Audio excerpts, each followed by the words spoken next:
guys, it's Megan, and in this video, I want to talk about how to deal with a store that's pushing you into consignment when you don't want to consign. So before we dive into that, I think it's important to talk about the difference between consignment and wholesale.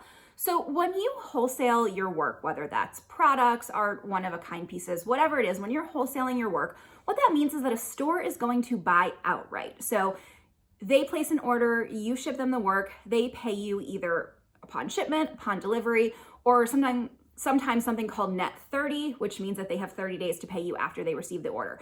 Either way, you're getting paid for the product that you're sending to the store, regardless of whether or not it sells in the store.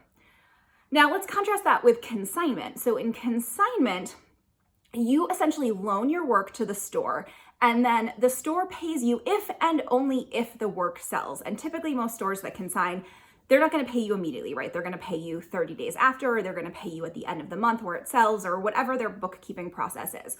So obviously the challenge with consignment is that it puts so much more risk on you. You don't know if the work's selling, you don't have control, you don't know when you're going to get paid or if you're going to get paid. And so it puts a lot of risk onto the artists and onto makers. And so that's why I really encourage artists and makers to focus on wholesale over consignment. Because in wholesale, the store takes on more risk. This is why stores like consignment, but it's also more equitable, right? You are getting paid up front, the store is getting paid when they sell, but ultimately at the end of the day, everybody is making money. So I really encourage all the artists and makers I work with, this is a policy I have for myself, to focus on wholesale over consignment.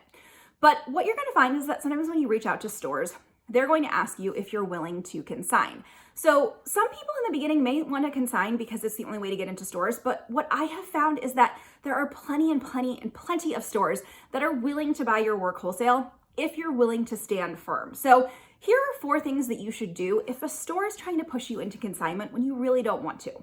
Number 1 is find out if they buy from other people. So this is, for me, is a big one, right? Some stores, especially if they define themselves more as galleries, they just operate on a consignment model. I have a friend who runs a really awesome jewelry gallery, and this is how she functions. And so if I wanted my work in her space, I had to consign with her. Luckily, she's my friend. I trusted her. She's great at record keeping, which is really important when someone's consigning. And so I was willing to do it. But in general, what you want to know is whether or not someone is buying from other people. Because if they're buying from other people, if they're buying other merchandise for their store, there is no reason that they can't buy yours as well. Now, if they're consigning with everyone, then you have to decide if that relationship is worth it, right? Is it worth doing? But if they're buying from other people, insist that they buy from you as well. Number 2, present them with a professional line sheet. So a lot of times when people reach out to stores don't know if they're dealing with someone who has their shit together when it comes to wholesale, or if it's someone who's just trying to get in a store for the first time. So they might offer you consignment because that's typically how they start off with a lot of new artists and designers. But if you can show them that you have your shit together and present them with a professional line sheet, they are much more likely to buy from you because they see that you are someone who is serious about doing business and this is the way you operate.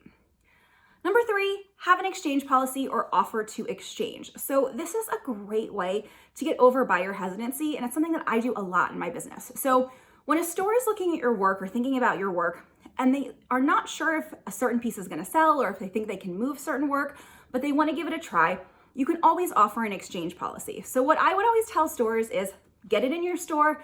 If it doesn't work, we can swap it out for the next order. That was kind of my real casual way to say that.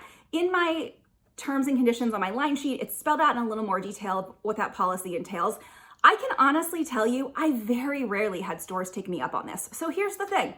Most stores, once they get the product in the store, they're going to do everything they can to sell the product because they've spent their own money. And on the rare occasion where something doesn't sell, they might want to swap it out, and that's fine. But telling them that they have the option to swap it out is a great way to just get over any fears or hesitations when it comes to them trying out the line. And then finally, number 4, be willing to walk away. Even if you think something is your dream store, if the relationship doesn't feel good, do not give them your work on consignment. I was talking to a member of Artists and Profit Makers, my online mentorship group, and she was telling me about a store that she thought would be a great fit for her work, but she was having a really hard time nailing down the store owner to even pick work out for consignment.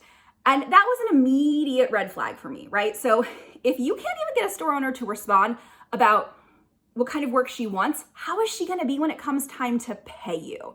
So yes, certainly there are stores that you dream of being in. I have stores that I've always dreamed about that just never carried my work for one reason or another. It's fine. There are plenty of stores to support your work who are willing to buy instead of forcing you into a consignment relationship. So if you are really struggling, just know that that store is probably not worth it. Walk away, find one that is willing to buy from you outright.